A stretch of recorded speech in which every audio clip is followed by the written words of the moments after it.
যদি তোমরা এটা পড়ো। আমি প্রথমে রিপোর্টেড ডিসপ্লে আদেশ উপদেশ অনুরোধ না বুঝালে রিপোর্টিং ভার্ব হিসাবে টেল বা টোল বসে। এখন টেল বসবে যদি প্রেজেন্ট টেন্স হয়, আর ফার্স্ট টেন্স হলো টোল, আর কমা কোটেশন করতে টু বসে। যেমন he said to me give me a book, তাহলে হি টোল্ড মি ইম্পারেটিভে কমা কোটেশনের পরিবর্তে কি বসলো টু, টু গিভ হিম এ বুক। তারপর আমরা যদি রিপোর্টেড স্পিচটি যদি আদেশ উপদেশ অনুরোধ বোঝায়, তাহলে যদি উপদেশ বোঝায় তাহলে আমাদের অ্যাডভাইস বসবে, আর যদি আদেশ বোঝায় অর্ডার বা কমান্ডেড, অনুরোধ বোঝালে রিকোয়েস্টেড, নিষেধ বোঝালে পরবেট, প্রার্থনা যদি বোঝায় ব্যাগ।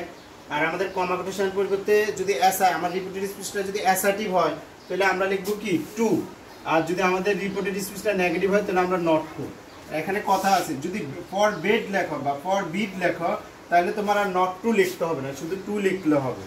যেমন আমি এখানে কিছু এক্সাম্পল দিচ্ছি, Bina said to me please give me a glass of water, তাহলে প্লিজ মানে দয়া করে, এই জন্য বিনা রিকোয়েস্টেড মি, প্লিজ থাকার কারণে আমার সেডটির পরিবর্তে কি বসলো রিকোয়েস্টেড, রিকোয়েস্টেড মি কমোডেশন বলতে to, to give me, me হচ্ছে কি ফার্স্ট পারসন, তাহলে আমার যাই ধরবে সাবজেক্টকে, মি এখানে আছে অবজেক্ট হিসাবে, এই জন্য এখানে সাবজেক্টের অবজেক্ট বসবে, তাহলে her, her a glass of water. তারপর আমি আরেকটা উদাহরণ রেখেছি, the teacher said to me do not waste your time, তাহলে the teacher advised me not to West